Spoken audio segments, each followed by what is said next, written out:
Vasudevaya.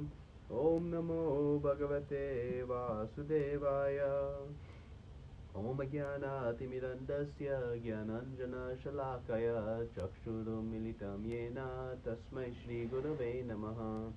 Shri Chaitanya Manobishtam Stapitam Yena Bhutale Swayam Rupa Kadamayam Darati Swapadantikam Vandeham Shri Guru Shri Yuta Padakamalam Shri Gurun Vaishnavamscha Shri Rupam Sagadatam Sagana Raghunatam Vitam Tam Sajivam Sadvaitam Savadutam Paridana Saitam Krishna Chaitanya Devam Radha Krishna Pada Sagana Lalita Shri Vishakhan Vitam Stram Hey Krishna Karuna Sindhu Dinabandhu Jagatpate Gopesha Gopika Kanta Radha Kanta Namostute Tapta Kanchana Gaurangi Radhe Vrindavaneshwari Vrishabhanu Sate Devi Pranamami Hari Priye Vanchakalpa Sarubhyascha Krupa Sindhubhye Vacha Patitanam Pavanebhyo Vaishnavebhyo Namo Namaha Namo Vishnu Padaya Krishna Prastaya Bhutale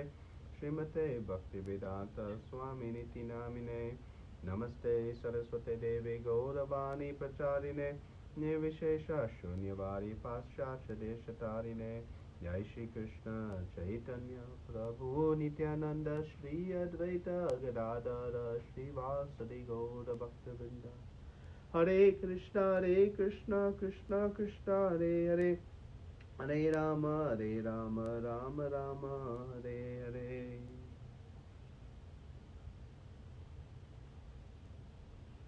Hare Krishna, everyone. So, welcome to our Bhakti Bhagavad Gita study class. So, thank you for all joining. So, today we'll be discussing chapter 3, verses 13 through 24.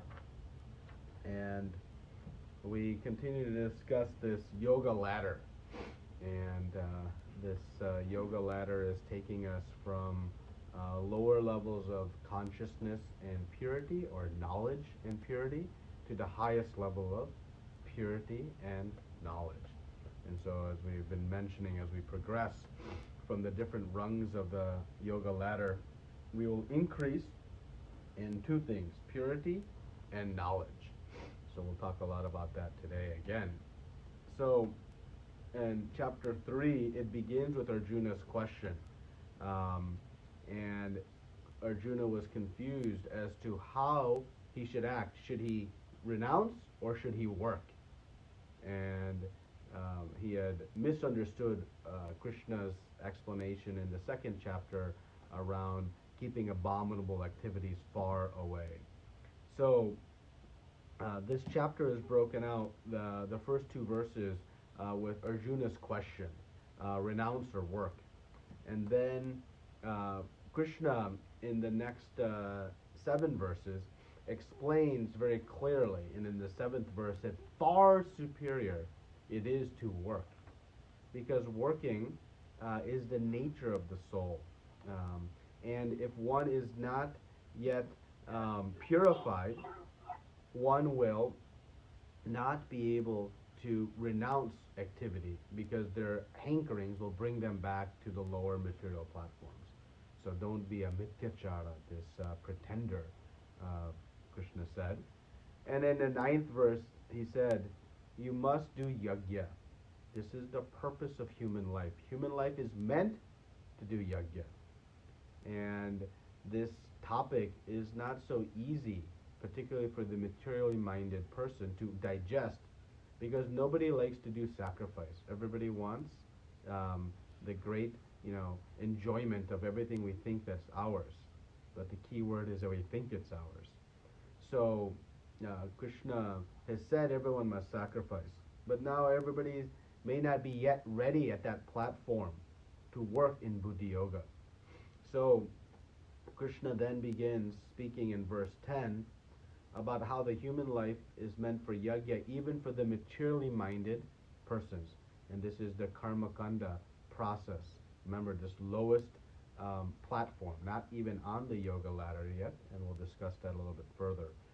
So he begins at that level, that you worship the devatas, the demigods, and they'll provide all the necessities you desire. So one who has desires for fruits, they begin. But from there, Krishna then will bring to it a higher level this Nishkam Karma Yoga, and how one should do detached action at this platform. And there's a lot of verses here discussing this because of the principal reason. Our ego makes it very difficult for us to accept that we must renounce the fruits of our work. We think, my work, my fruit. But that is an illusion. And so Krishna will speak extensively about this detached action, just as he spoke extensively about spirit, soul versus body, and sometimes felt repetitive. Well, that repetition is to break into our hearts and into our heads and our minds about this topic. So he'll speak quite a bit about that.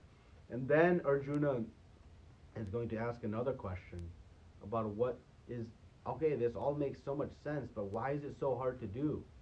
What is this seemingly invisible force that will drag one to sinful life? And Krishna is going to explain then the very important topic of lust. And then he gives the formula, how to attack lust, how to conquer it from both sides. You know, when you have an enemy, you want to conquer it from the front and the back to assure success. So Krishna is going to explain that in the last 7 verses of this chapter. So this is the structure and the flow of chapter 3, and bringing us again to a very nice conclusion before we enter then chapter 4, which is going to speak about transcendental knowledge. Because again, we are working in a way that will purify and knowledge will increase. Well then, what knowledge is it? That Krishna will discuss then in the 4th chapter, transcendental knowledge. So a little bit of the structure and the flow within the chapter and the transition to the next chapter. So we'll start with the 13th verse. And Krishna says, the devotees of the Lord are released from all kinds of sins because they eat food which is offered first for sacrifice. Others who prepare food for personal sense enjoyment verily eat only sin. So Krishna is telling Arjuna why even the renunciant in the forest, they have to eat. And if they eat without sacrifice, it is still a sin. And so thinking you can renounce all your activities and avoid sin, the jnanis think, I just won't touch matter, and thus I'll be sin-free. But even the jnani has to eat. And so this act of eating, if it's not done as a sacrifice, also contains sin. Right? And we know eating grains, there is a living entity there. Right? When you pluck an apple from a tree, the tree is a living entity. There is some pain caused to that tree. There is some sin for that apple. And so how to relieve of that sin? We have to offer it to Krishna. Then Krishna will accept that sin. So of course, you know, someone may try to take the logic further and say, great, I'll just offer the chicken or the goat or the fish to Krishna. He'll take the sin. Well, it doesn't work that way. Because we can only offer to Krishna what he eats. And what does he eat? Patram pushpam phalam toyam. Just like if, you know, someone was going to come to your house for dinner, you would offer to them what they eat, not what you eat, if they're your guests. So if you're going to offer to Krishna, he gladly will accept it if it comes with love and devotion. But we must offer what he eats. So he eats fruits, vegetables, you know, milk products, grains, nuts, all this. So that is what we can offer to him and thus eat without sin. So actually, as we know, we are not vegetarians. We are prasaditarians. But by being a prasaditarian, we are de facto vegetarians. Because Krishna only eats these types of foodstuffs. So, but our guiding principle is that we eat everything that is offered first to Krishna. Eating anything that is not offered is a sin. And Prabhupada speaks in the purport that a sinner can never be happy. We must stop the sinful activities, otherwise the karmic reactions will never end. And the karmic reactions bring on suffering. So even eating vegetarian, non-onion, even garlic, non-prasad is sinful. Of course, much less sin than maybe eating, flesh, but still it carries reactions. So in order to be free from that, we should offer all foodstuffs for honoring, or said otherwise, only partake in honoring Krishna's wonderful prasadam. We'll talk a little bit more about that power of the prasadam in a minute. So the next two verses we'll read together because they are connected, and this is the cycle that shows our ultimate and complete dependence on Krishna. So verse 14, all living bodies subsist on food grains, which are produced from rains. Rains are produced from the performance of yajna, sacrifice, and yajna is born in prescribed duties. 15, regulated activities are prescribed in the Vedas, and the Vedas are directly manifested from the Supreme Personality of Godhead.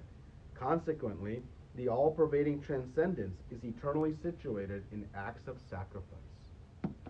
So, here we see, we'll connect the dots now of how we are eternally dependent on Krishna.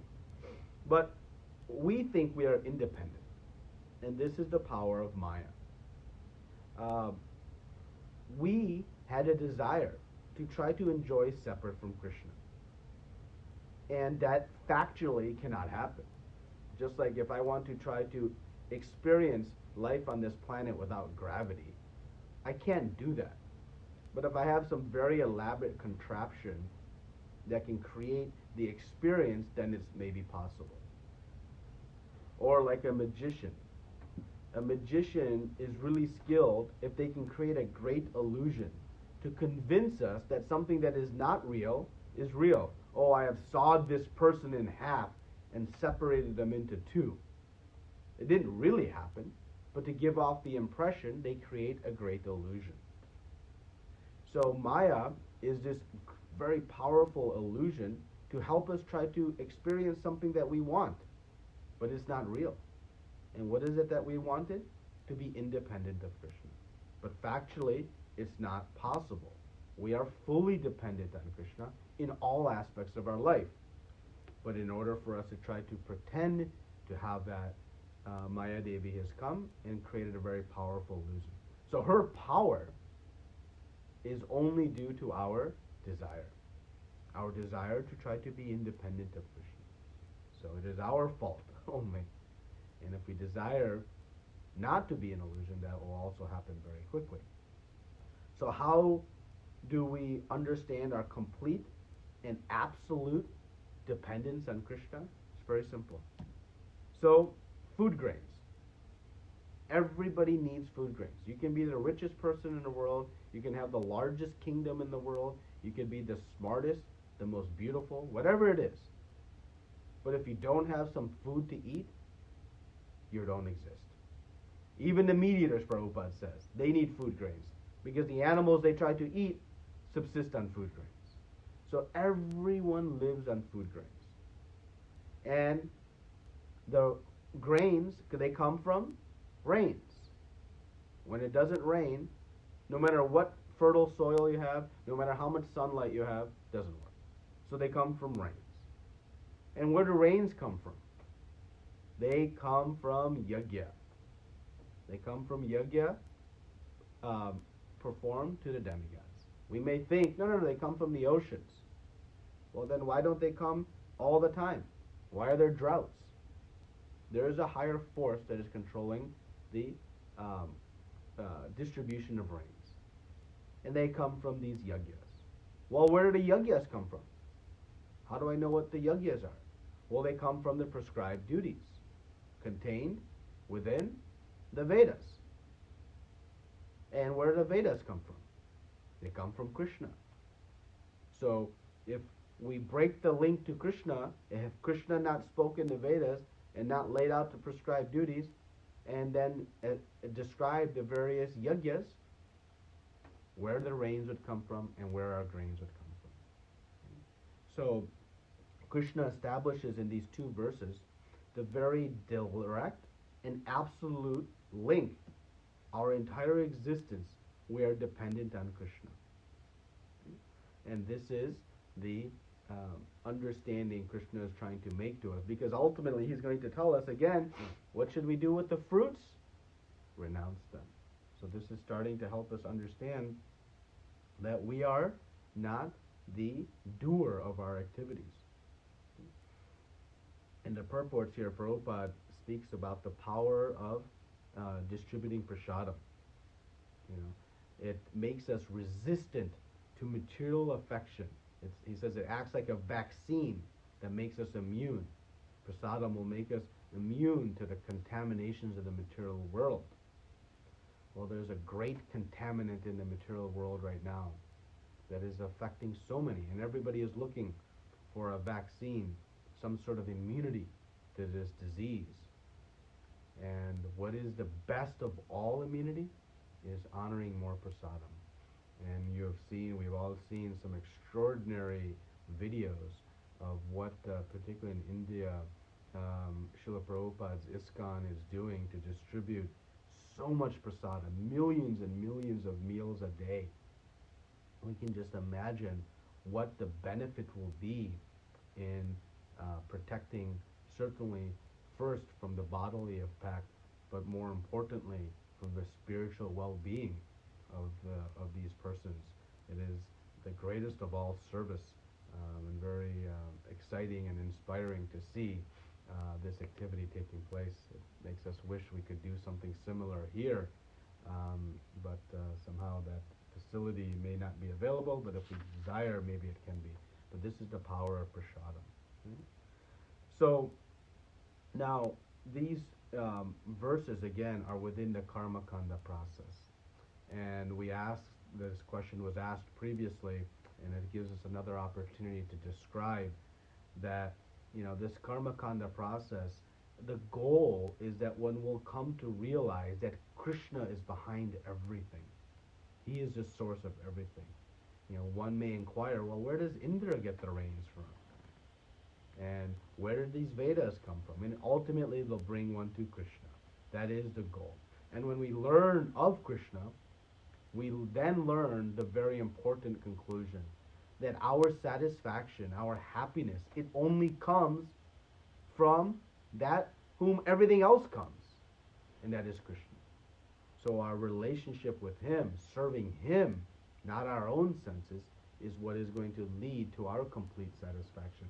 And that is the process of this karma kanda process. And Prabhupada writes that Krishna gave these so that those with these perverted desires to enjoy the material world are given a chance to enjoy the world while still working towards liberation. And so this is the very wonderful gift Krishna is giving. Okay, you can still try to enjoy your perverted desires because they're not pure, but still make your way towards perfection if you do these prescribed sacrifices. So we have to work under prescribed direction of the Vedas. We cannot act whimsically, otherwise we fall out of this and we move to the unregulated sense enjoyment. Right? So this is the great system Krishna has created for our gradual progress. Of course, he's going to throw all this out at the end and say, don't take the stairs, the elevator is waiting for you. Come straight to bhakti. But he's describing all these different aspects first. The second or third comment on this verse is the demigods. In Prabhupada, and we hear and we'll see much more elaborate discussion, particularly in chapter 7 and 9, about the worship of the demigods. They are limbs of the body of the Supreme Lord. And so when one worships Krishna, then naturally all the different devatas are satisfied. Or just like as you water the root of the tree, all the branches of the tree are nourished. Well, Krishna is the root of the tree, and all the different devatas are great administrators, servants, wonderful devotees serving Krishna for his ultimate purpose. So by pleasing Krishna, one also pleases all the different demigods. So the direct worship is not required when one comes to Krishna consciousness. And we'll see this when we talk about the performance of prescribed duties as well. Okay? So the final point I'll make on this section is, we see the way to create and to stop food shortages. It is to do yajna. Field production is the most essential part of our life, as Prabhupada writes. Whatever we produce in a factory, all the toys and gadgets and paraphernalia we think we need so much, none of that has any meaning if the fields are not producing grains. So this yajna is the means by which we can create a very fertile environment in this planet. And clearly we have done some extraordinary things to damage this wonderful Mother Earth. And we see some reciprocation today for those activities, certainly. Right? So when the transcendental object, Krishna, is understood, then our work elevates.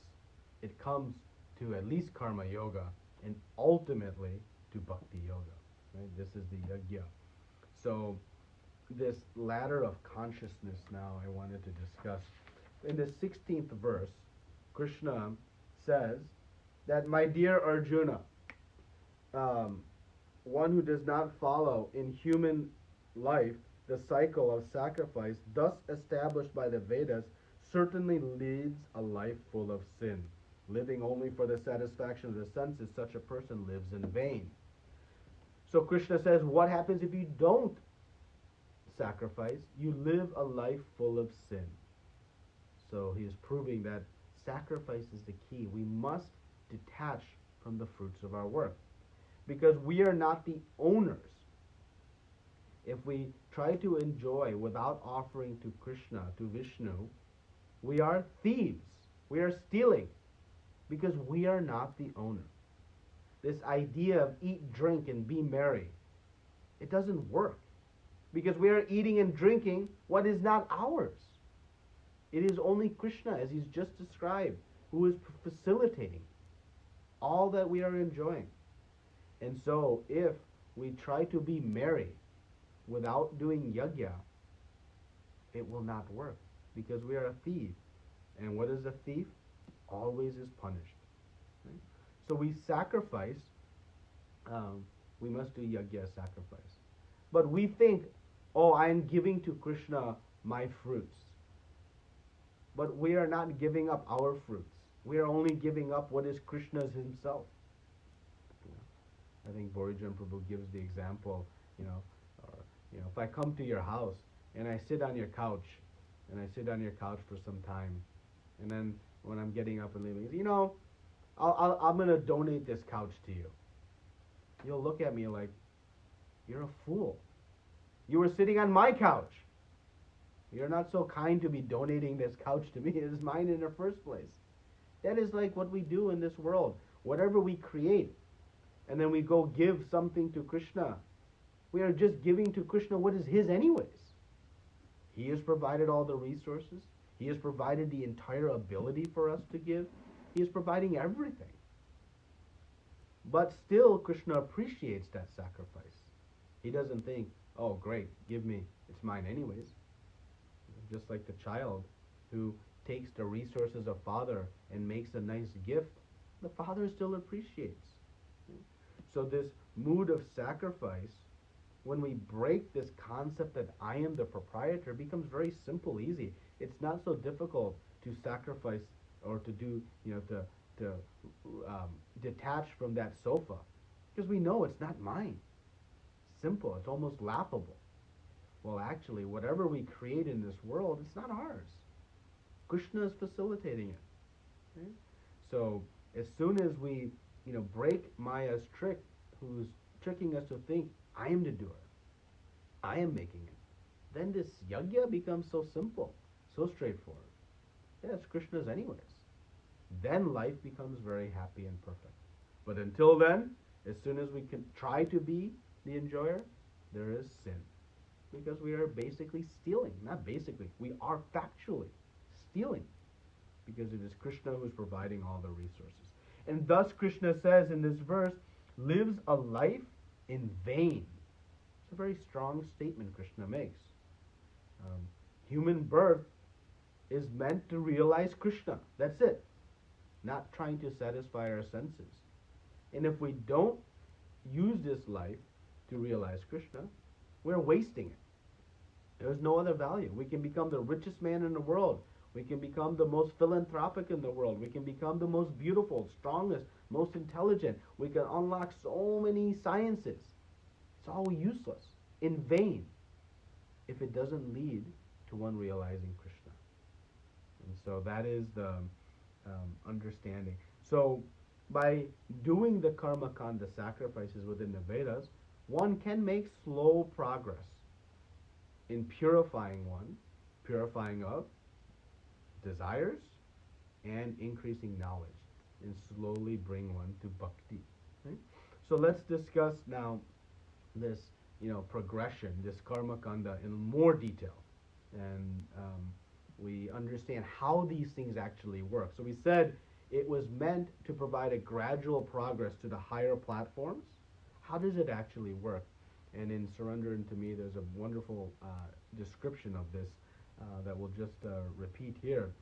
That when one follows the Vedic rituals to attain some sense gratification, they're doing regulated sense enjoyment.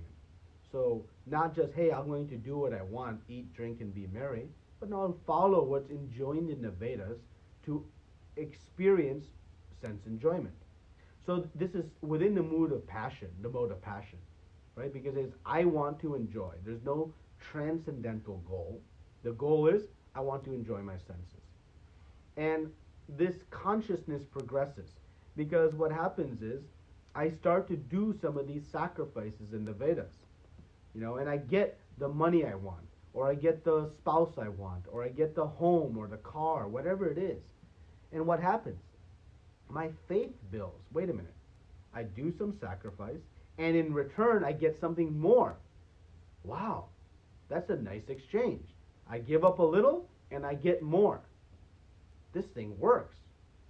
And then one starts to say, well, what else is within this Shastra, this book? What else is there? And the priest starts to explain.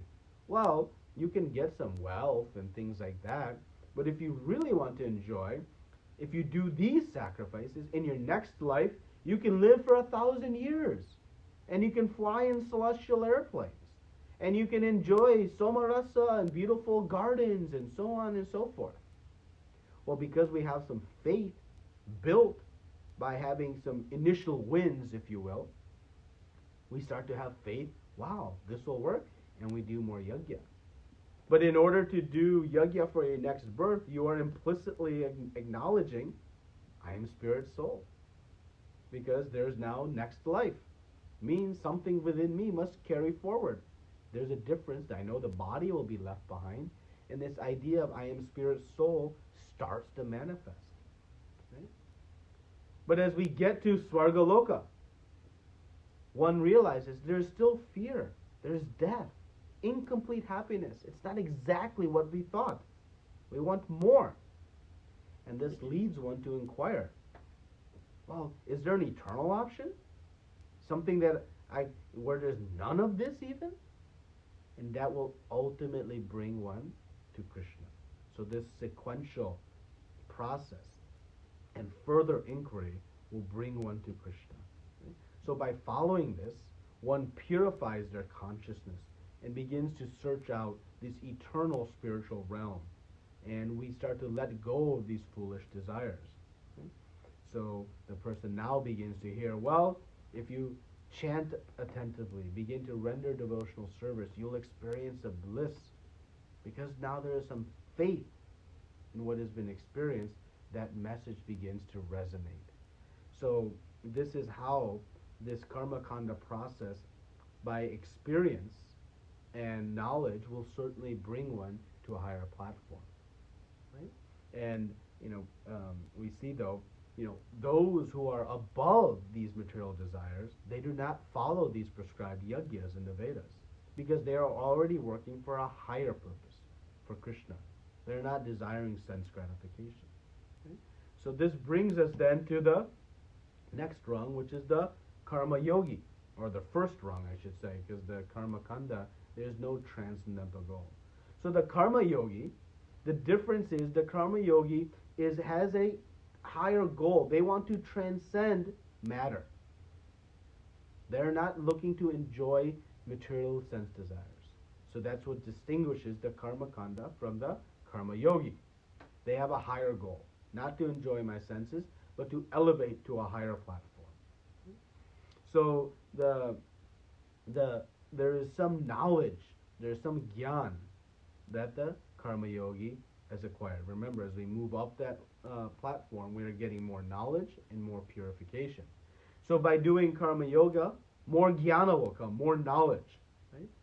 And as I've mentioned previously, it begins with yoga when there is a transcendental goal. There is no selfish goal.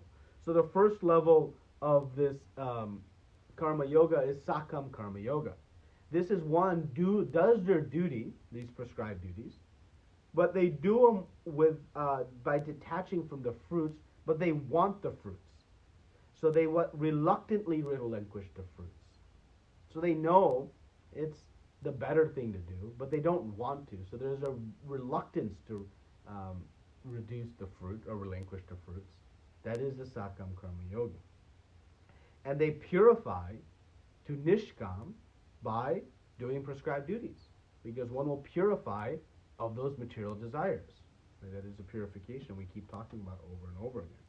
So the nishkam karma yogi, they are detached from the fruits of the duty, and they lead to more purification and gain more knowledge, because now the nishkam karma yogi is in the mode of goodness. The sakam karma yogi is still in the mode of passion, but the nishkam karma yogi is in the mode of goodness, because they don't want the fruits and they renounce them. So this detachment leads to more knowledge of the soul, the self, and ultimately will bring one to knowing who is Krishna. Right? So the distinction between the karma yogi and the bhakti yogi is that one is still attached to work in the nishkam karma yogi, but they are not attached to the fruit. So one acquires more and more knowledge by doing this attached activity, and slowly they'll begin to experience and understand the platform of bhakti yogi. And bhakti yoga, it is beyond the modes of material nature. It is not even in the modes of goodness. It is in shuddha sattva, pure goodness.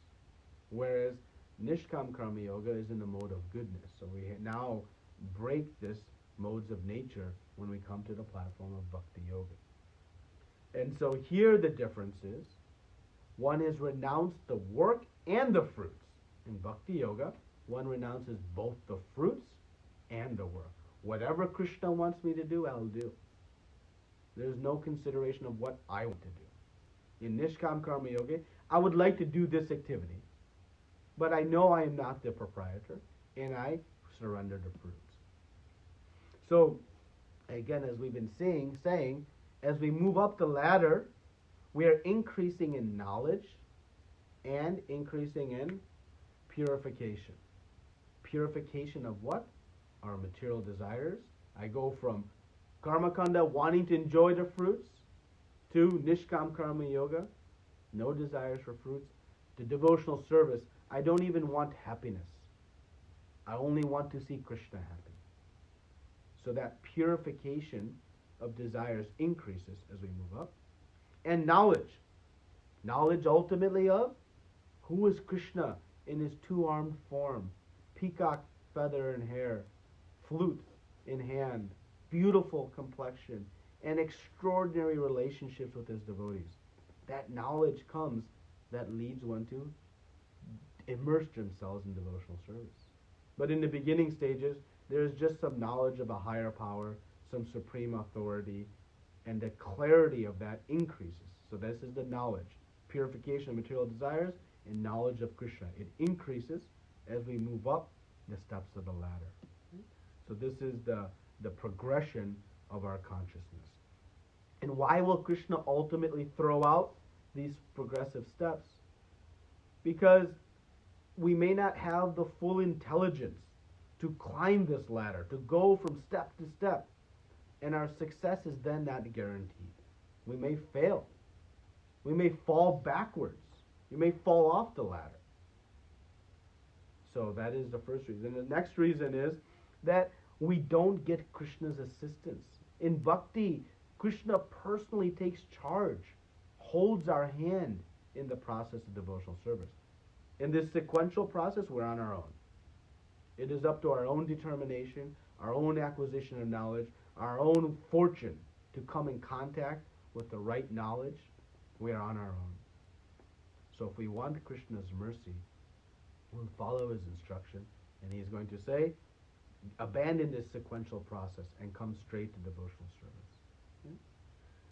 So this is the ladder of consciousness. Now we're going to enter the next section of verses, the final section for today, but we'll carry on next week, which is the Nishkam Karma Yogi will come to the point where saying, okay, well, these prescribed duties, they are for someone who wants a material boon.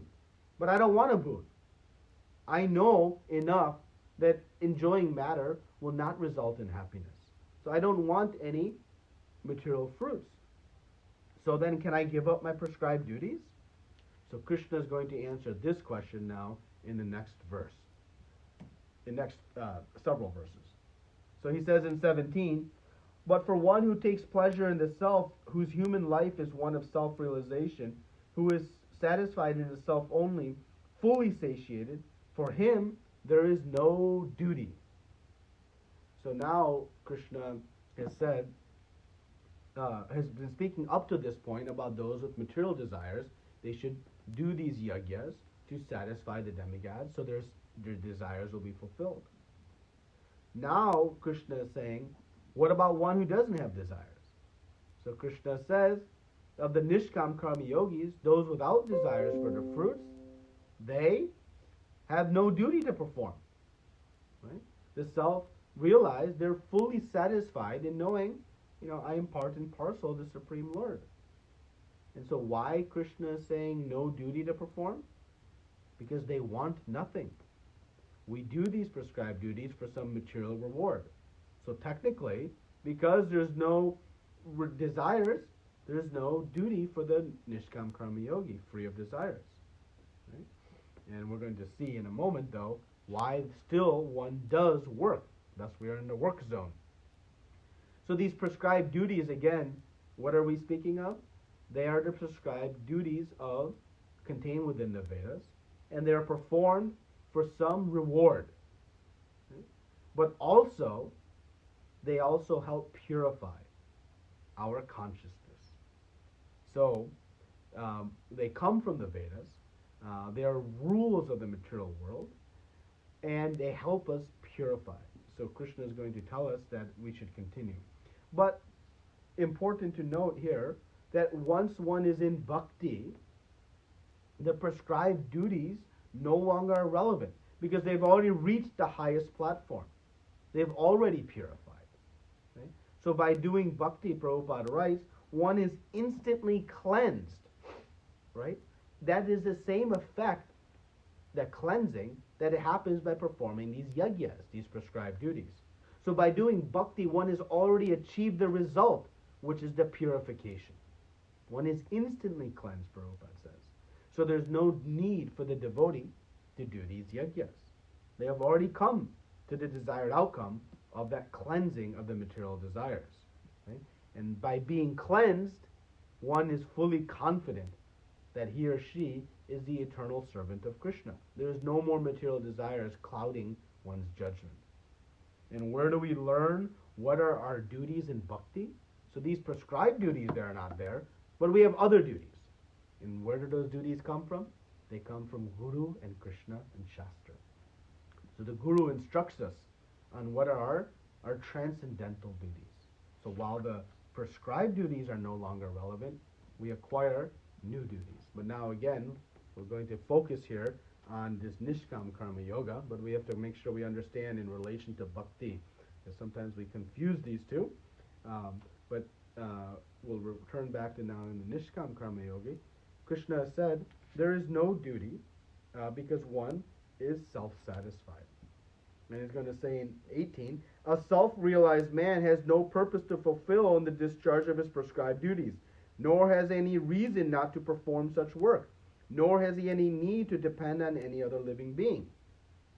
So here it says there's no attachment. No attachment to either working or not working, right? It says, nor he has any reason not to perform such work. So the point is full detachment here. And that is the goal that we are searching for. Now Krishna then says, which seems to be contradictory to 17 and 18, but it is not. He has said no duty to perform, but now he's going to say, therefore, without being attached to the fruits of work, one should act as a matter of duty. For working without attachment, one attains the supreme. Oh, wait a minute. He has just said in 17, one who takes pleasure in self, whose human life is one of self-realization, who is self-satisfied, for him there is no duty. But now Krishna is saying one still should do their duty. So technically, yes, one does not need to do the duty to satisfy their material rewards. But why is one recommended to work without attachment? Because one attains the supreme. And how? So one should work as a matter of duty, because if you do, you will continue to purify of your consciousness. Right? So working without attachment, Arjuna should fight without attachment, because one will reach the supreme. How? Because by renouncing the fruits, we will come to real knowledge, and knowledge of who is the real proprietor. And we are the eternal servant of Krishna. So this knowledge will manifest as we purify. So the reason to perform the duties for the Nishkam Karma Yogi is to continue their purification. But one must do so in a detached manner. Because if one attaches, they fall back to that Karma Kanda platform. But by doing the prescribed duty in a detached manner, one will purify of these desires and acquire more knowledge, and ultimately bring one to the highest consciousness. And what's the highest consciousness? Why should Arjuna fight? Because Krishna wants him to. That's the highest consciousness. The only reason Arjuna should consider is Krishna's desire. Not his own desire, not his own matter of duty, not the different principles Krishna has explained, but ultimately because Krishna wants him to. Okay? So how to come to that point? We must purify from where we are, and the Nishkam Karma Yogi is recommended here to do detached action. Because if we detach, we will purify and increase in knowledge. So this repetition continues. Now, Krishna is going to give the examples of others who have done their duties. But these personalities are already at the highest platform of bhakti, where we said one is already cleansed. There's no need to do these duties, because the bhakti, the devotional service, is the cleansing process, the result that comes from these different yajnas. But Krishna is going to now explain why we should continue. Kings such as Janak attain perfection solely by performance of prescribed duties. Therefore, just for the sake of educating the people in general, you should perform work. So this is a very important point. That the great devotees, they also do their duties to set an example. Janak was already pure, so he had no purification needed. He already had knowledge. He had both the results that the Nishkam Karma Yogi is aspiring for in doing their duty, from verse 19. Great personalities like King Janak had already achieved that, but still they do their duties. So the understanding we have here is that externally, kings like Janak will do their duties, these prescribed duties, to show the public how to act, to encourage them not to act whimsically. But internally, they are not attached to these prescribed duties. Of course, they are not attached to the results, but they are not attached to those prescribed duties. They have no interest in the gains or losses that may come from these prescribed duties, but they do so solely to teach others. Why did Krishna not kill the Kauravas himself? He could have, with one wink of the eye, all done. Just by thinking they could have been done. But Krishna wanted to show have Arjuna show the performance of these duties, right? That violence must be used to dissuade other aggressors in the future. If they were just to die, it may appear as if it was just coincidental, and future aggressors may not be discouraged from that action. So Krishna, empowered and inspired Arjuna to perform in the matter of his duty, to set an example that Kshatriyas must protect, and they will even kill to the extent necessary. So this is the leadership. Now we see actions speak louder than words. 21. Whatever action a great man performs, common men follow. And whatever standards he sets by exemplary acts, all the world pursues. So again, we need leaders, role models, to show us what to do. As much as we want to be independent, even the most independently minded materialists, they look for those who have accomplished something and try to learn from them. And that's why we study so many great past leaders. We read so many past books and research. To fulfill our desires, we still need role models. Right? So the great devotees, they still do these prescribed duties to serve as that. How to make success in life without trapping oneself in this cycle of birth, death, old age, and disease. And so this is much, we have these natural leaders, fathers, teachers, heads of states, etc. And so this acharya means one who teaches by example. Right? Arjuna should do his duty to lead others by his action. Lead by example. One cannot teach others until they themselves are following. And Srila Prabhupada teaches us that. And that is why he is the perfect founder acharya. Because he lived the perfect life of teaching us this principle of devotional service. 22. O son of Pratha, there is no work prescribed for me within all the three planetary systems, nor am I want of anything, nor have I a need to obtain anything, and yet I am engaged in prescribed duties. So not only King Janak and other great devotees, but Krishna himself performs these prescribed duties. Prescribed duties, again, are in the material platform to satisfy this mode of passion.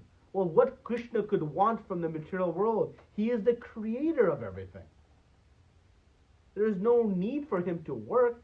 We work to obtain something. He already has everything, including purity and knowledge. He is the source of purity. He is the source of all knowledge. So what he could gain by doing these prescribed duties? Nothing he can gain. But still he does it to show all of us. And thus he performs so many pastimes, serving his parents, going to Gurukul, performing so many different activities as an example to us. And this is, very important. And it brings us to, one very confusing pastime, very relevant in the time we're in, just having celebrated Ram Navami, but, the pastime of Lord Ram leaving Mother Sita. That pastime, when not understood properly, leads to so much confusion.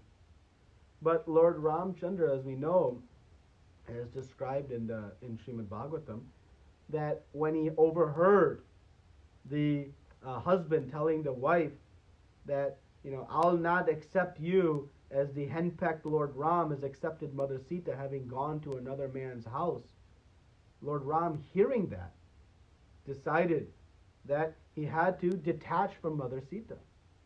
He had no doubt of her purity. Of course, he is the Supreme Personality of Godhead. She is the eternal consort. She is Shakti Tattva. There is no potential for impurity. He had no doubt of it. But he knew if he remained attached to her, others in the future would use that as an example and proof for their own attachment, over-attachment. And so in order to lead others to the path of detachment, he had to be in separation. Of course, Lord Ram was never separated from Mother Sita. They are eternally connected, but the pastime is performed. So even Lord Ramchandra, in detaching from Mother Sita, did so as an instruction as king.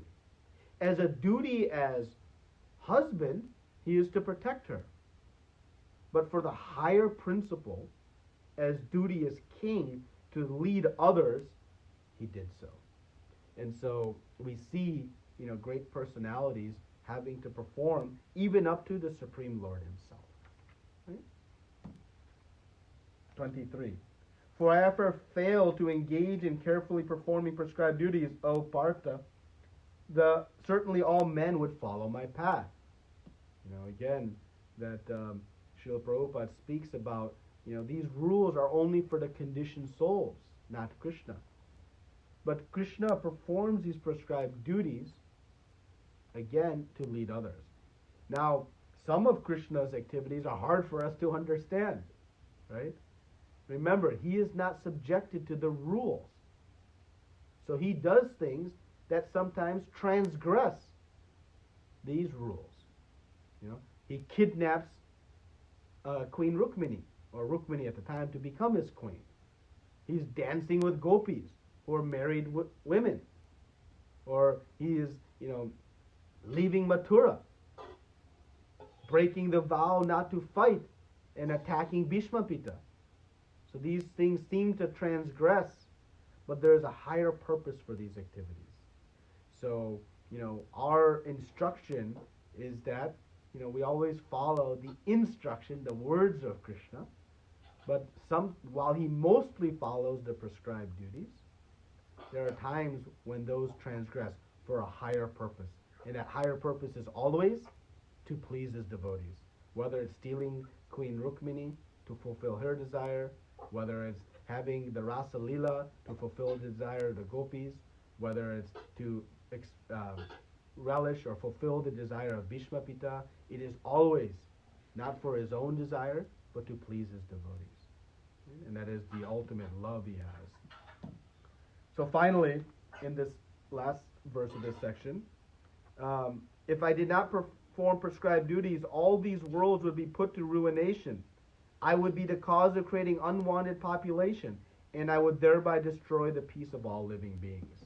So Arjuna, remember, referenced Varna Sankara in the beginning of towards the end of the first chapter, of one of the reasons why he should not fight, because there would be no elders to protect society and all the processes to create harmonious society. I don't want to be the cause of unwanted progeny.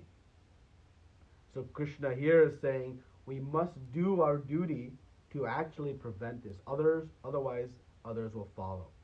Because if you're not pure in your consciousness, pure of these material desires, you will fall down. And what is the best way to purify? By doing detached action. Right? So this instruction is given. In the purport, Srila Prabhupada makes the important point here now about the difference between imitating and following.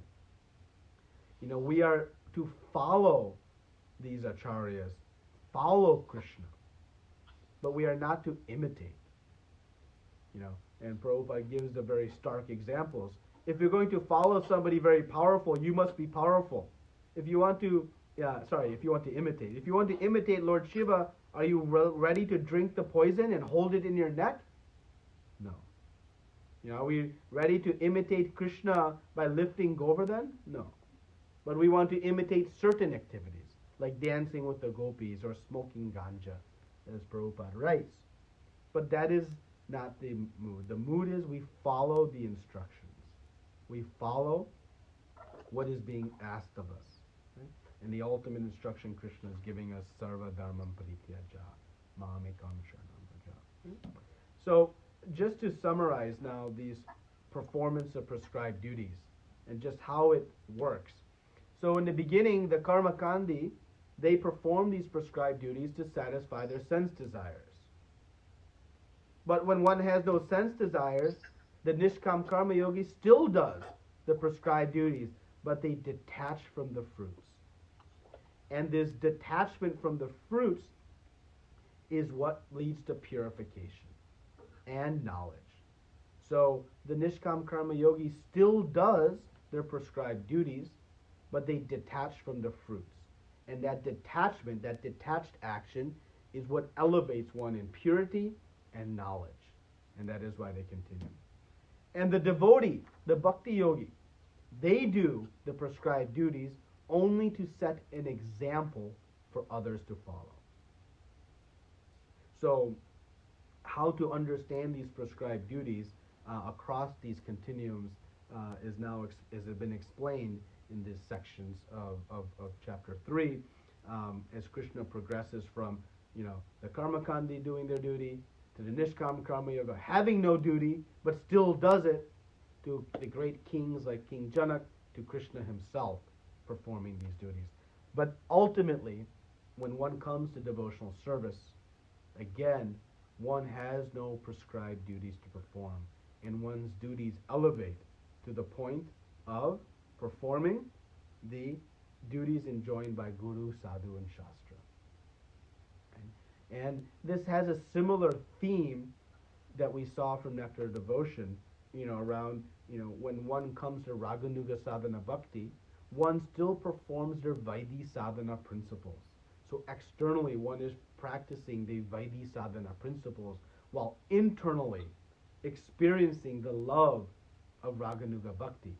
So similarly, internally, the devotee knows, I have no prescribed duties to perform, but externally they may perform them as an example to others.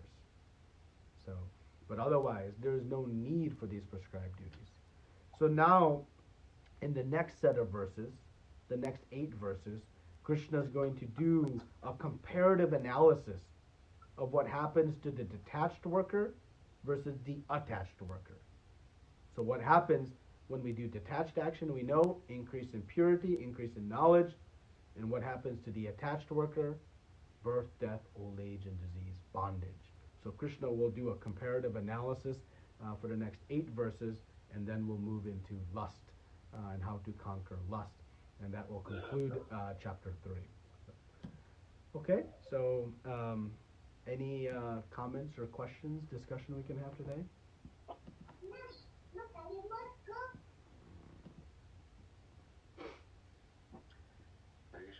Hare Krishna for the wonderful explanation. Now, every time we talk of duties, I see at least kind of 3 flavors there. One is we're talking of these prescribed duties, that means doing these sacrifices and things which are prescribed in the Vedas. Second is duties that is as per one's varna, right? Like the Kshatriya or Brahmana or things like that. And the third is the duties as per an ashram, like your brahmacharya, grahastha and all that. So for me, when I hear these instructions of the Bhagavad Gita, for the first flavor, it's pretty clear, okay, when you follow Krishna consciousness, you don't need to worry about those prescribed duties. And when it comes to the second one, okay, we don't need to, but we do those duties for the pleasure of Krishna. And when it comes to third, also that applies, but at the same time, I wonder when I hear that we don't have any other duties to perform. So, as a family man, I'll be saying if I'm following Krishna consciousness, I don't need to perform the duties of taking care of my children and everything like that. How do we view that? How do you weigh that? Be careful, Prabhu. Mataji is sitting right next to you. So yes, it's a very nice question, because this is where we get some confusion around these duties. So Bhakti Siddhanta Saraswati Thakur talked about this topic of Daivi Varnashram. So this divine Varnashram. So Varnashram duties, I'm going to speak about the second and third flavor, because it seemed like the first one was more clear.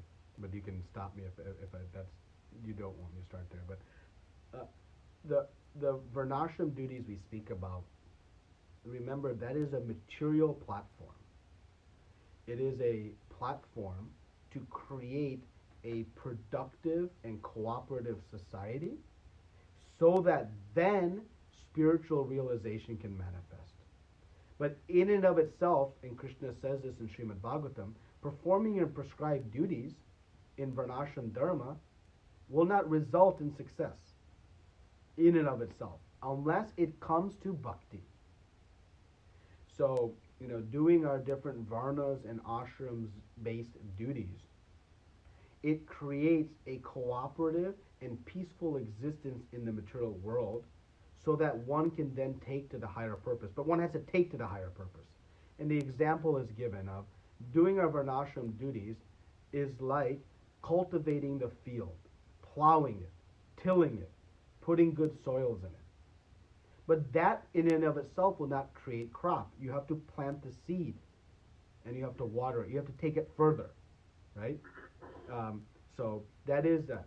So now what happens when we become, aspiring devotees? Well, those varnashram duties, they take on a similar flavor, but they become spiritualized. And that's this Devi varnashram. So now I have duty as husband to protect wife and family. But in my basic varnashram duties, or my material varnashram duties, my duty is to protect by providing shelter, providing a sustenance, materially, we can say to speak, to create ultimately the opportunity to progress. But as a husband now, my duty is to deliver my children back to Krishna, to deliver my wife back to Krishna. One should not become husband unless he can deliver wife. One should not become father unless one can deliver children. One should not become guru unless one can deliver disciples. Right? So the duty carries a similar flavor, but the objective is pure in pleasing Krishna. Because as a husband, I'm just picking husband, wife has the same duties. But as a husband, why is my duty to deliver wife to Krishna? Because that will please Krishna. Because Krishna is missing the association with his beloved child. So now my responsibility to deliver wife is because that will please Krishna. Just as delivering my children. Right? So it is not that I'm going to raise my children so that I can become proud of their accomplishments and celebrate with my friends and society how great and wonderful my children are, even if they are devotees. No, the purpose is simply to please Krishna through that duty as parent, because Krishna wants to be with them. And so I'm doing my part to try to bring Krishna back to connected to his children. I am just a temporary chaperone for these living entities. That is the consciousness of our Devi Varnashram. Right? So again, carries a similar flavor, but it progresses. Because sometimes we then start to confuse, I have my grihastha duties, but I want to do my devotional service. Well, they are not separated. They are one. It is one perspective. So, is that in line to the question, Prabhu, or? Yes, Prabhu. That certainly answers some of the question that I had. The one other thing which I still is open for me is, so that means even when following the devotional path, we still have duties to perform. It's not that we are at a stage where we are saying we don't need to perform any grihastha duties. Can you give me an example of a grihastha duty you think may need to be performed? If I am fully engaged in Krishna consciousness, my duties as a husband or as a father, can one say that, okay, one doesn't need to worry about those duties, or doesn't need to perform those duties? Because we are seeing that with the prescribed, so all the sacrifices and everything. Oh, okay. We are yes. Saying, okay, all those things like understood. I understand. Yeah. all that we don't need to do it. Yes. When it comes here. So, your duty as a father. So this becomes very, a practical example we can use. Your duty as a father is again to bring your children to Krishna consciousness. As soon as that duty is fulfilled, you're done. And you enter Vanaprastha ashram. We don't hang on, oh no, I have to now raise the grandchildren. Now I have to protect them from this and that. No, then you detach. So that duty no longer becomes required because you have performed it. You have connected them to Krishna. Now it is up to them, right? So yeah, you don't have that duty remaining because you have fulfilled it. But in the process of fulfilling it, let's say, I'm going to the office, right? Well, yeah, you have to go to the office. Why? Because you have entered this ashram and you have a responsibility to deliver your children to Krishna. So by going to the office, you're going to be able to build a home. And in that home, you're going to build a temple. And you're going to teach our family that this is not our home. This is Krishna's home. We don't stay in the master's bedroom. We stay in the servant's bedroom. Servant of Krishna. And in this way, those activities are in bringing about this spiritual life for the child or for the family. And so, but when that duty is done, we're done. And that's the hard part. We don't want to detach, having accomplished the mission. The mission is to deliver them to Krishna. That is our responsibility. So we have different activities, different responsibilities that we have to perform in doing that. And they are not, okay, these are my devotional activities, these are my non. No, raising the children is a devotional activity. That is bhakti. Banging on a mridanga and singing for the Lord is bhakti. Raising my children and getting them educated and whatever it is that we're doing, that is all bhakti. If my goal is to bring them to Krishna. If my goal is to, make them, make me proud in society by their accomplishments, that's not bhakti. If my goal is to connect them to their real father, I am their temporary father. Again, I'm speaking in very black and white terms to illustrate the point. I realize it's, that mood is not so easy.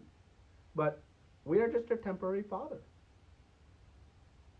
And so actually, though, when we think this way, we take this responsibility even more seriously.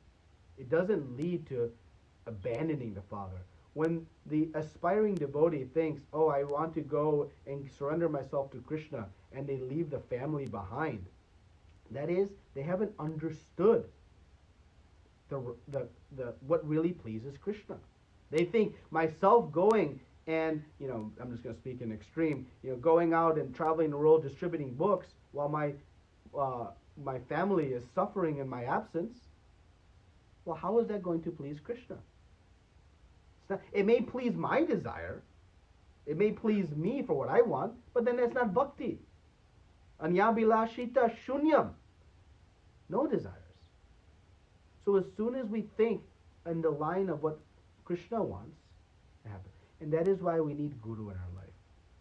Right. Because Guru must give us the fine, detailed principles of how to apply this. And so that we don't misapply or rationalize or deviate. Right? And that is where Guru comes in. Okay. Yeah, Prabhu, so I'm trying to speak back what I heard concisely, so making sure I got it right. So the duty is there, but because we are putting Krishna in the center, it is becoming devotional service. It's not like a duty, but it's a devotional service to Krishna, taking care of children, everything, whatever we are doing. So that aspect is not done, but it's now done as a devotional service. Perfect. And that's Devi Varnashram. Looks like the same Varnashram duties, but there's just like the devotee goes to the office and the materialist go to the office. Looks the same. But the purpose for going to the office couldn't be more different. You're a father, someone else is a father. But your purpose in fathering couldn't be any different than someone else's, because your purpose is different, right? So the activities look the same, the goal is different. Thank you. Thank you. Nice question. Yes, Roji. Yeah, continue to the same question of Prabhuji, what Prabhuji asked actually. So because we see the children's wife and family around us physically, so we can understand, okay, if we completely 100% dedicate towards the Krishna consciousness, devotional service, we are going to suffer. But in the same way, if we don't think of the ancestors who are invisible basically, but they are still having suffering. See, there are some ancestors, they don't have body, they're still having suffering, they are in the different conditions, okay? So we can't see them. So by not doing the prescribed duties as per the Vedas, are we ignoring them? Nice Because question. it is very important that the water offered to Narayana, the Charanamrita, offering back to the ancestors is very important every time, every time. That is must do it. But because we don't see whether they are suffering or not, because we are not offering them the Charanamrita of Narayana, whether they are suffering or not, we can't ignore them. So you want the unpolished answer, or you want the soft answer? Whichever is the correct one is it. So I'll give it to you as it is, I guess. That when one comes to serving Krishna, there is no other duty to perform. Why? Because all those duties are already performed by the service to Krishna. So it is not that one doesn't need to satisfy and to support the progressive journey of the ancestors back home to Godhead. That is a duty. But that duty is performed and included within bhakti. And just read the last verse of chapter 8 for clarity on that. You'll see that by doing devotional service, one obtains the benefits of all other sacrifices, all other rituals, all of them. Okay. Not each individual one. But because we sometimes think, how can chanting Hare Krishna, Krishna Krishna, Hare Hare, Hare Rama, Rama Rama, Hare Hare, how can that perform all these other duties? It seems impossible. But that is the fact. And that is why, what is the fifth offense to chanting the holy names of the Lord? To consider the glories of chanting Hare Krishna to be imagination. To somehow think that it cannot be all in one. But bhakti is truly, truly all in one. So, by doing devotional service, by ourselves becoming a devotee, we are delivering our forefathers. Just ask Prahlad Maharaj. Lord Nrsingadev said that, Prahlad Maharaj, you have delivered 21 generations before you because of your devotional service. And 21 generations forward. So we cannot see the past, and we also cannot see the forward. Yet all of them are delivered. How?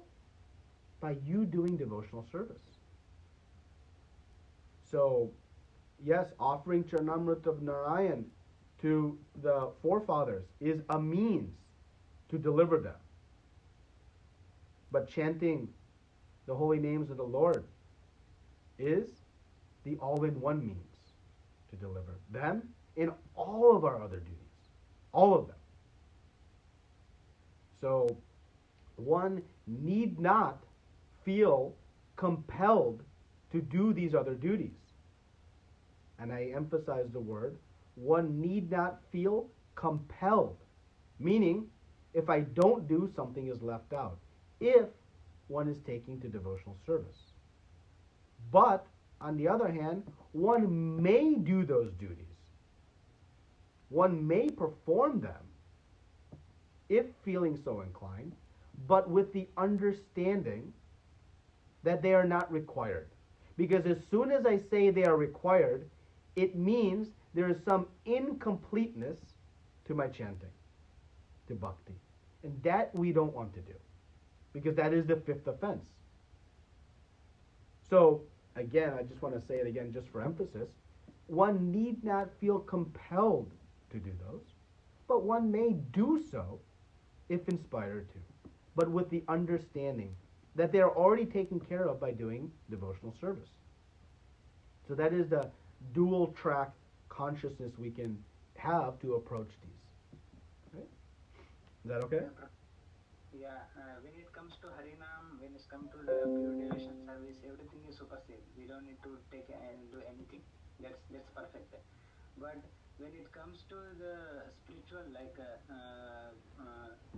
offering to the ancestors and all, So those can be super. It is not like that. Only the offering to the demigods, also the offering to the ancestors is superseded by chanting the Hare Krishna mantra and doing the devotional service.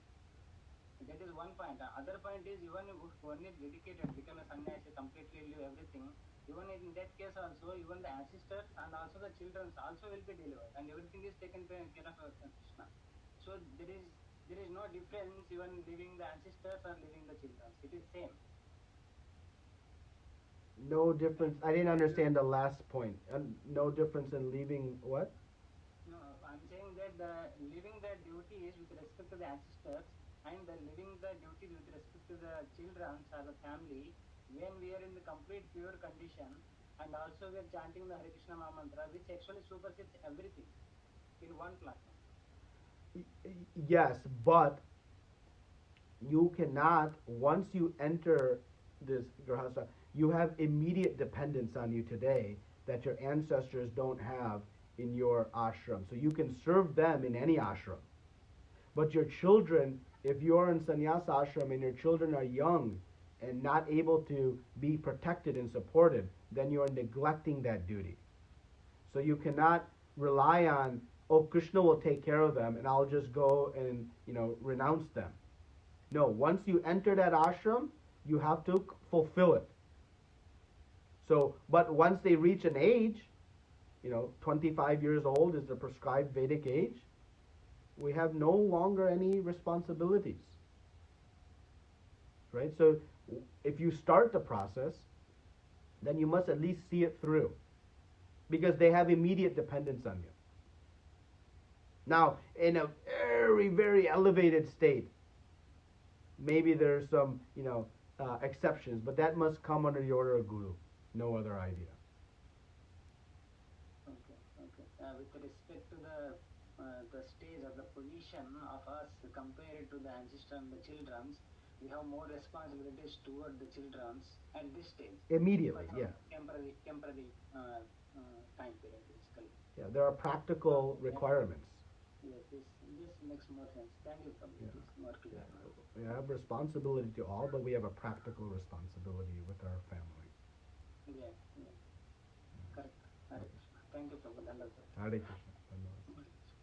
We have one more question online, it seems. Yes? Yes. Just lost it. Hold on. And while she's looking for it, the flip side of the comment I'll make is that, we cannot get lost in our family duties to obstruct our devotional service.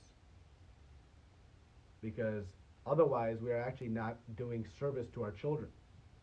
I'm speaking just of children because it's easier to articulate. But, we think sometimes in serving our children that, I don't have time to chant my rounds or, to do certain services. Well, then what service are you doing to your children? You may be serving their body, but you're not serving their soul, because your own devotional service, 50% goes to your family. So there's that balancing act. We cannot go to the extreme of one side or the other. The flip side of, the comments around here, Prabhu, that, we become overly attached to aspects of our family life that it blocks our devotional service. And then that will inhibit our ability to return them to Krishna also. So we have to balance that, find that medium. I don't like the word balance. I would say you have to navigate the details of that to understand. Don't go to that end either, because then you get lost and all of a sudden, I can't chant my rounds now because my family is taking up too much time. That doesn't work either. Okay. Okay, we have a question? Yes, Yeah. so Hema Mataji online, Hare Krishna Prabhuji, thank you can you please advise how to remain detached and survive in this material world in our day-to-day life? I think you might have. Yeah, how to remain detached and survive in this material world. So when we detach, we don't become impractical. okay, I'm detaching, I'm not this body, I'm spirit soul, I don't need to feed this body. No, you need to feed the body. That is a practical requirement. But we feed the body understanding it's a vehicle to serve Krishna. I don't feed the body to enjoy my senses. So I have to work to feed the body. But I feed it in the consciousness that it's a vehicle to serve Krishna. I may exercise the body, but I exercise the body not so others will comment on how nice I look in my V-neck sweater, but so that the body will stay apt to be able to serve Krishna. I have to,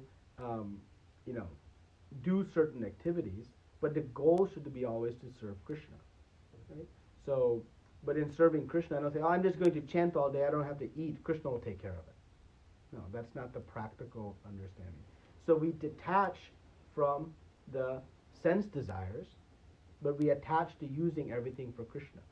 And remember, detachment doesn't mean becoming a sannyasi, as Krishna said in the 3rd chapter, and will say again in the 5th chapter, that detachment means detaching from the results for one's sense desires. But one still does activity, one still goes to the office, one still can have a family, one can still have a house and a car and all these things, but they have them for the purpose of serving Krishna, not for serving their own senses. And that's where we need guidance. Is this new car I have, is it to serve Krishna or is it to serve my senses? This new house I have, is it to serve Krishna? Well, sometimes, the analysis of that, we need a little bit of counsel, because sometimes we are not as objective as we could be on our own. So that's why we, take to Guru for guidance. Okay? All right. Anything else? We went a little bit long today. Hare Krishna, Prabhuji. This is possibly more of a linguistic question. Okay. Verse 370 indicates non-attached, whereas we keep talking about detached. Is there a difference between the two? I'm just reading the verse to make sure I understand. Actually, 319, sorry, I stand corrected. 319, towards the very end. He engages in all kinds of activities, but is completely non-attached. I'm not seeing that one in 19. It's the last line of that verse, Prabhu. Oh, and the purport. Yeah. Yeah. That is the same. Non-attached and detached. Same thing. They're the same thing. Same thing. Same thing. Yeah. Okay. Hare Krishna. Hare Krishna, Prabhuji. Hare Krishna. Thank you very much. Wonderful class again. Prabhuji, I had a question.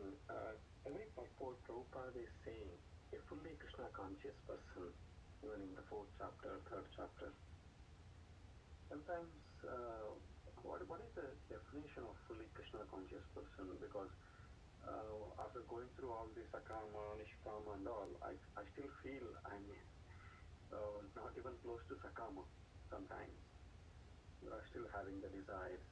But in spite in being in that situation, assuming myself a complete Krishna conscious person, and try to imitate the first class devotees, the pure devotees, then how to put the line by ourselves, Prabhuji? Yeah. You got the question. Yeah. Yeah. The grades of in devotional, you mentioned like devotional service. There are different grades of devotional service. Bhakti also different grades. Yeah. So the definition of Krishna consciousness is almost in the words itself, right? I am aware of Krishna as the Supreme Personality of Godhead. I am aware that I am spirit soul, his part and parcel, and I'm aware of that relationship, right? So 3 things. Who am I? Who is Krishna? And what is my relationship? So I'm aware of that, right? Now, to the extent I am living that is my gradation in bhakti, but it's all within devotional service, right? So you may have material desires while still practicing Krishna consciousness. Right? But that's, you're still within the platform of bhakti, but you're in a preliminary platform of bhakti. And Krishna says in the 7th chapter, he's going to tell me, the arti, jignasu, and jnani, these 4 people who approach me with some desires or in distress, they're still pious. They're still practicing bhakti, right? But it's mixed bhakti. It's not pure ananya bhakti. It's mixed. But it's still bhakti. Right? So our goal is to continue practicing to purify of those desires, to become anyabhilashita shunya, free of all desires. That then we enter pure bhakti. So right now we are in mixed bhakti, but it's still bhakti. And that is the process. And once we reach pure bhakti, there are still layers. There's the kanishta adhikari. That is within the platform of pure bhakti. Then the madhyama adhikari. And then the uttama adhikari. Right? So there are gradations. So, but by the fortune we have of coming in association with Srila Prabhupada, we are in bhakti. We are aspiring to become pure in bhakti. Okay? So don't confuse that my material desires, I must be a sakam karma yogi. No, because you know Krishna, you know who you are, and you know your relationship. We may not be acting in it yet fully, but we know it. And that is the ultimate benediction from Srila Prabhupada, because he speaks in these purports about what comes in the end now. So if we stop reading, at least we know this much. Is that clear? Yeah, Prabhuji. So being in Kanishta Adhikari platform or very neophyte platform, shall we stop this Shraddha ceremony and all? Like as soon as we start the chanting process, shall we stop that, or is it recommended for a different grade of people who are doing in a different grade?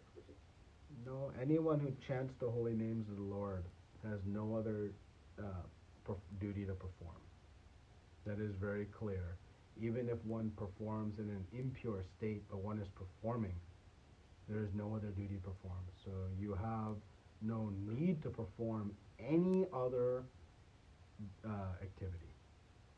No, okay, Prabhuji. You have no need. Of course you can, but you have no other need to perform any other duty. Okay. Yeah. And just keep chanting, keep reading, keep service, and it will grow. Oh, it ended.